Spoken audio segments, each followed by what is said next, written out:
Okay, we need to have a real conversation today about what's actually happening in the creative industries right now. What's real and what's just fear wrapped up in clickbait. Because with AI advancing at lightning speed, a lot of people in the creative sectors are genuinely having these conversations. Is it worth it anymore? Is it worth starting a photography business? Why bother launching a new YouTube channel when AI can do it all and it seems to be flooding the whole industry? Should I still become an actor when AI tools like Google's VO3 are coming? Or an artist when AI can whip up in seconds what might take me a week? Why step into any of the creative industries right now? Especially if you're not 22, living on instant noodles, and basically have the internet plugged directly into your veins.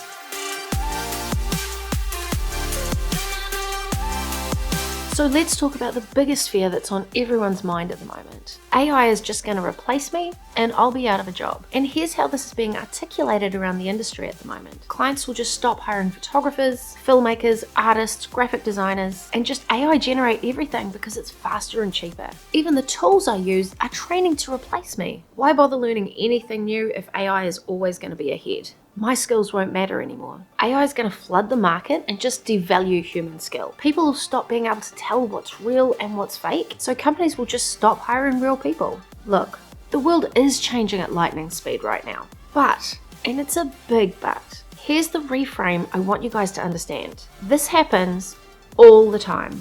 Just look at the last 100 years or so. We've been through an industrial revolution, 2 world wars, the Great Depression, then the technological revolution, and now we're living in the age of information. And look, I'm not a historian, but I would say that the curve of advancement is getting pretty steep these days. But there's a beauty in being older because you have real life examples to pull from to see these situations in action and see how we, as human beings, have responded in the past. So for instance, when I was about 5 back in the mid-80s, back when the dinosaurs ruled the land, my mum worked for the telecom exchange. And I remember the big cone-shaped mouthpieces on the headsets and the giant stereo plugs and what looked like a giant wall of a battleship game with all the plugs plugged into it. And people rang in and they were greeted with, "Telecom exchange, how may I connect your call?" And plugs were plugged and people were connected manually. That was only 40 years ago, and now that job is extinct. But today, in my small town, there's like a dozen shops that sell cell phones. The job my mum had disappeared, but a whole new, bigger industry was being birthed. The point is, things evolved and mutated in a lot of ways, but they didn't just stop altogether. So the question isn't, will AI replace us? It's, how will we evolve with AI? Okay, that said, that does lead us to a bit of a tricky question. Some people say that even the tools we use, Lightroom, Photoshop, AI editing features, are training themselves to replace us by learning from what we're doing. So why should we even use AI tools if we're training our replacements, essentially? We're helping to build the system that might replace us. Well, think of it like this. It's kind of like the difference between a hammer and a nail gun. Before, we had to carefully hammer in every single nail. Now, with a nail gun, the job gets done faster and more efficiently. The house still stands strong. It just took less time to build. And the client on the other end of that project, all they know is that you can build a house 3 times faster than anybody else in the industry. And your only difference is using power tools instead of manual tools. I mean, when was the last time that you heard a builder say, "Nope, that's it, I'm not using any of these power tools. Power tools are getting too good. I'm gonna go back to a saw and an axe and a manual hammer." Look, Adobe Lightroom's auto masking, sky replacement, bulk presets, and AI denoise tools are making our workflow faster from our training, doing it more accurately. But they're still not replacing us. Just like autofocus on our cameras, we don't have to manually focus anymore unless we want to. That doesn't make us worse photographers. It means that we're actually able to capture more because we're not having to spend that time manually focusing in. And it also means that we're going to get more tack sharp photos instead of blurry ones. And as someone whose eyesight has officially started to go downhill, it's certainly a feature that I am very grateful for. These tools make your time more valuable, not obsolete. And as a solo creator in a world hungry for content, I'll take the power tools, thanks, because I don't have the time to do everything manually. The bottom line is that the tools might be getting smarter, but they still can't pick up a camera, find the right light, connect with a person, or click the shutter speed at just the right moment. AI might help speed up the edit, but it can't be there. Only you can do that. Alright, so yeah, AI tools can make you faster. But what about the actual jobs out there? Are they disappearing? There is a lot of fear-mongering going on in the creative industry right now, predominantly around the idea that the creative industries are somehow collapsing, that there won't be any photography jobs or acting gigs or creative work left because AI is just going to flood the market and there'll be no work left for the rest of us. But again, let's take a step back in history and see what actually happened when we've had some really big game changers in the past. My mother-in-law was an international award-winning artist and potter back in the 90s. But when the warehouse arrived in town with cheap $2 mugs, her sales plummeted and ultimately she went under. By the way, for my overseas viewers, the warehouse is kind of our big bulk retailer, a little bit like Kmart. But the turning point was clear: adapt or go under. She was an incredible artist, but had very little business sense. There was no change in her marketing, no pivoting to a different market sector, and no difference in what she was creating. She was brilliant at what she did know about artistry and pottery, but she had no ability to see what was happening and no ability to change. But I want to give you a positive story in the same industry. A few years ago, I bought a $60 handcrafted mug for my other half for Christmas. Now, he's not really a things person, but he happened to see this one particular coffee mug and was like, oh, I'd really love one of those. In fact, the first one actually got broken eventually, and I went and searched for the potter to get another one. It wasn't just about function, it was about uniqueness, personality, and story. I was willing to pay a premium price because it wasn't generic, and take the time to actually go and hunt down the original potter, because by the time I went to get the second one, they didn't have any left at the shop that I had originally bought them from. And that's the key. Commodity items are cheap and everywhere, like what AI can create. But us humans, we still crave the unique, the authentic, the handcrafted. The cheap Chinese imports have been affecting us for years, but we know full well that if we want quality, we just don't go there. And people will learn this with AI too. They'll turn to AI for some things, but not for everything. And the novelty will wear off as well. So yes, some parts of the creative industries will shift, and probably quite fast. But that doesn't mean that the human touch is just going away. People will still pay a premium for authenticity. I need to change the lighting again. And as at the time of producing this video in July of 2025, YouTube's actually in the process of demonetizing channels that are mass-produced, repetitive, low-effort content and AI without the human touch. YouTube's not banning AI or automatic tools, but it is demonetizing content that lacks human authenticity or value. So there is a clapback happening, and I'm pretty sure that I saw something similar happening over on the Etsy platform. So you don't need to feel like the whole earth is just going to open up and swallow you. Just know that while there is a shift happening right now, it will all find its equilibrium. But it kind of does beg the question that if there's so much AI content flooding the system right now, won't people just stop appreciating real work altogether? One fear is that with AI flooding us with fake photos, video and art, people just won't care about real creativity anymore. But think about weddings. If I was having a wedding, I wouldn't be trusting AI to generate memories of my real day. You'll still need a real photographer with a real creative eye. And it's the same with branding. You're still dealing with real people and real experiences. On social media, real photos and videos matter because people connect with people. And there's been faceless channels for years, like those hand-drawn ones, or people just using photos or stock videos in the background. AI video and AI imagery, it's just another tool in your belt. I have creators that I watch on YouTube that couldn't be replaced by AI because they're almost like friends. I don't watch them just for the sake of the information. It's not just simply a transactional process for me. I watch them because they're the friend that I turn to when I want to talk photography or content creation or YouTube. I could get the information from talking with my ChatGPT, but I want to get the information from my YouTube friends, for lack of a better word. And just like a real friend, I enjoy catching up with them and seeing what they're up to. And think about the audiences too. How many of us enjoy watching AI generated content? I can generally tell within the first minute if it's AI generated content, and I click away. I'm just gonna put the light up.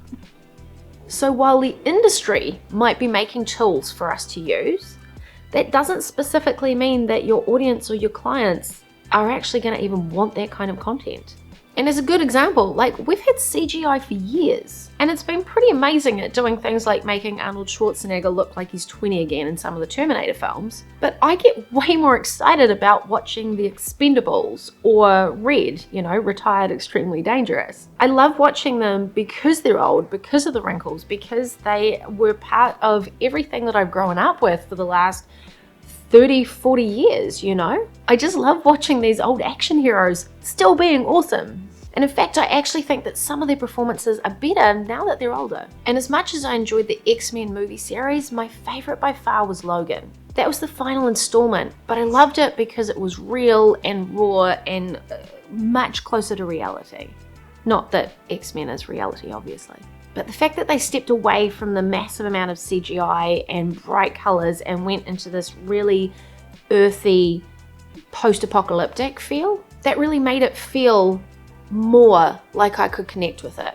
And it's quite interesting because the day and age of Instagram beauty filters seems to be passing. They were like a cool novelty, but now we're actually asking our creators to stop using them because we want to really see who the people are that we're dealing with. Like, we're happy to have fun and try a filter and all that kind of stuff, but after a while, we're craving to see the real person.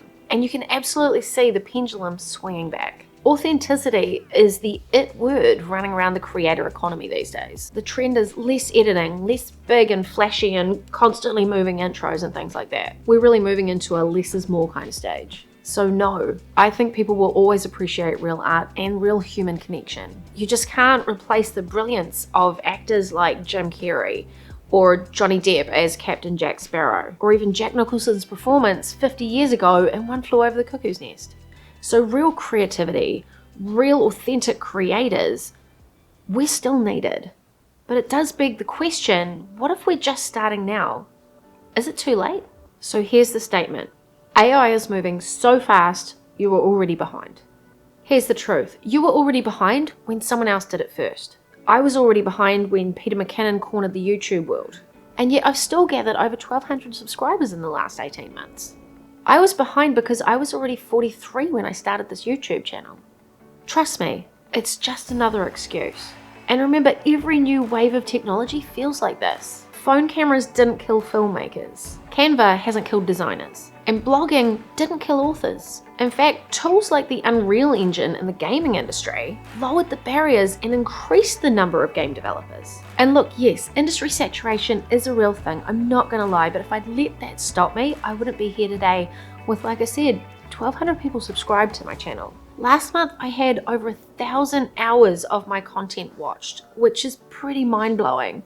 And if I'd believed that the saturation thing made a difference, I never would have started. But that mix of quality and perseverance and knowledge and enthusiasm are still rising to the top. And I don't know what it is about my content that's resonating with people, but by hitting that 1,000 subscriber mark, that puts me in the top 9% of YouTube creators. If you want something badly enough, you'll work towards it. That's always been the case, and that will always be the case. So you're not behind. You'll only ever be behind if you just don't start. So if this is our new reality, what can we do as creators to help our community thrive?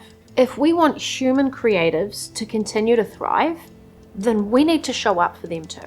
That means buying real art, supporting real photographers, artists, potters, not just going to Kmart and choosing the cheapest option to make our YouTube backgrounds look better, while simultaneously complaining that our viewers are getting their information from AI. It also means supporting fellow YouTubers through things like memberships or super thanks. It might only cost the price of a coffee, but it can make a huge difference. We can't complain that people aren't supporting us as creators financially while getting YouTube completely for free and still paying for Netflix. Your dollars and your viewing habits are also creating our future. Maybe consider going out and joining a couple of creators' memberships, or having a $10 weekly budget for super thanks for creators that you really enjoy watching. Even something as simple as giving a shout out to another creator on your channel might be awesome, because then it's reminding your viewers and your clients that there's real people behind these small online brands. Shout out the Etsy sellers that you bought from, your local florist, or some kid that you bought something from at the local market that has an Instagram. We, the creator economy, need to lead the way here. Lead the way of responsible AI use and be advocates for each other throughout this process. Someone's always going to hack/abuse the system, but it doesn't mean that everybody's going to, so support your creator buddies any way you can. Look, the world is changing fast and we don't have control over where AI is going. I mean, maybe AI takes over the world Terminator style, or big tech uses it for control, which they kind of already are, or maybe we just keep adapting, as humans always do, like I've been doing with the light this entire video. Either way, I'd rather adapt than become a dinosaur. I'd rather spend my life finding a way to do what I'm passionate about than complaining about stuff. And there's one thing that YouTubers have learned that they kind of have over a lot of other creatives. They've learned to diversify their income streams. Not just what they do for clients, but YouTube AdSense, affiliate revenue, selling their own products online, brand deals, etc., etc. I definitely think micro one-to-many transactions are going to be the way forward for a lot of creators. You need to look at ways to adapt for the future rather than hanging on to what you've always done. What worked on social media 10 years ago is now some sort of ancient, may as well have been part of the ark kind of relic. I mean, what worked on social media a year ago doesn't specifically work now. So the biggest asset that you can actually possess these days is the ability to adapt and change. Not everything is as it was even 40 years ago, but there are businesses and even new businesses that are thriving because they've been adaptable. So instead of spending your time worrying, why not put all of that effort into learning something new or diversifying your offerings? Or finally charging what you're worth. Next week, I'm actually going to be chatting about how AI is helping me specifically supercharge my photography and condense what would have taken me years of learning and growth into months or even weeks. And at 44 and already feeling that I'm behind on everything feeling, I can't tell you how good it feels to be accomplishing more in less time and feeling like I'm finally catching up. I'd love to hear your thoughts on AI because not everybody sees it the way that I do. So make sure that you leave a comment and I'll see you guys in the next video.